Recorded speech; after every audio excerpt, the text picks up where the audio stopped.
कहानी छाया का राजमहल। बहुत समय पहले हिमालय की तलहटी में बसे एक छोटे से राज्य अद्वितीयपुर में राजा विक्रमदेव का शासन था।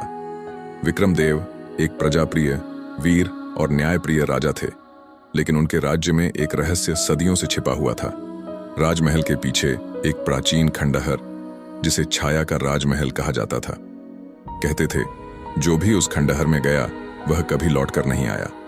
किंवदंतियों के अनुसार वह खंडहर एक श्रापित राजकुमार का निवास था, जो अंधेरे में अपनी छाया के साथ जिंदा था। रहस्य की शुरुआत एक दिन एक अनजान योद्धा अद्वितीयपुर के दरबार में आया। उसने राजा विक्रमदेव के सामने प्रणाम किया और कहा, महाराज, मैं अचिंत्य हूं। मैंने दूर देशों से सुना है कि आपके राजमहल के पीछे एक खंडहर है जहां कोई नहीं जाता। मुझे वहां जाने की आज्ञा दें। राजा ने उसे सावधान किया, लेकिन अचिंत्य ने जोर देकर कहा, महाराज, मेरी तलवार अंधकार का सामना कर सकती है, मुझे मौका दें। राजा ने अनिच्छा से अनुमति दी। योद्धा खंडहर की ओर बढ़ा और कुछ ही पलों में उसके चीखने की आवाज गूंज उठी। जब सैनिक पहुंचे तो वहां सिर्फ उसकी तलवार पड़ी मिली और अचिंत्य गायब था। गुप्त सुरंग और श्राप। उस रात राजा विक्रमदेव को एक सपना आया। एक छाया ने उनसे कहा, अगर तुम सच्चे राजा हो तो मेरे श्राप को तोड़ो, वरना तुम्हारा राज्य तबाह हो जाएगा। राजा ने सुबह अपनी गुप्त सभा बुलाई और अपने मंत्री, सेनापति और ज्योतिषी से बात की। ज्योतिषी ने बताया, यह खंडहर प्राचीन राजा अमर्त्य का है, जो ईर्ष्या और लालच के कारण श्रापित हुआ था। उसका श्राप केवल एक वीर और धर्मशील व्यक्ति ही समाप्त कर सकता है। अंधेरे का सफर राजा ने तय किया कि वह स्वयं इस रहस्य का अंत करेगा। रात के अंधेरे में राजा विक्रमदेव अपने प्रिय घोड़े पर सवार होकर खंडहर में पहुंचे। खंडहर के अंदर एक विशाल दरवाजा था, जिस पर लिखा था, जो सत्य को देख सके वही इस द्वार को पार कर सकता है। दरवाजा अचानक खुला और राजा अंदर गए।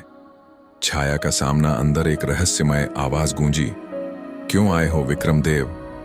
क्या तुम भी अपनी जान गंवाना चाहते हो? राजा ने साहसपूर्वक उत्तर दिया, मैं अपने राज्य और प्रजा की सुरक्षा के लिए यहाँ आया हूँ। मैं तुम्हारे श्राप का कारण जानना चाहता हूँ। तभी एक छाया प्रकट हुई। वह अमर्त्य राजा की आत्मा थी। उसने बताया कि उसने अपने छोटे भाई को धोखा देकर सत्ता हासिल की थी और उसी कारण उसे श्राप मिला। मेरा श्राप तभी टूटेगा जब कोई राजा सत्य और न्याय के साथ मेरे परिवार के खून को पहचान सके। सत्य की परीक्षा राजा विक्रमदेव ने अपनी तलवार म्यान में डाल दी और कहा, मैं सत्ता का भूखा नहीं, बल्कि अपने लोगों की सेवा के लिए राजा हूं। अगर मेरा रक्त तुम्हारे श्राप को तोड़ सकता है तो लो, यह मेरी भेंट। राजा ने अपने हाथ से रक्त बहाया। अचानक खंडहर कांपने लगा और छाया गायब हो गई। अंत और नया सूरज। खंडहर के स्थान पर एक विशाल मंदिर प्रकट हुआ।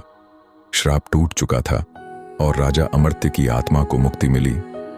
राजा विक्रमदेव अपने राज्य में लौटे और जनता ने उनकी वीरता की प्रशंसा की। अद्वितीयपुर फिर से समृद्ध हुआ, लेकिन खंडहर की कहानी हर किसी के दिल में रह गई। यह याद दिलाने के लिए कि सच्चा राजा वही है जो सत्य और न्याय के लिए अंधेरे का सामना कर सके।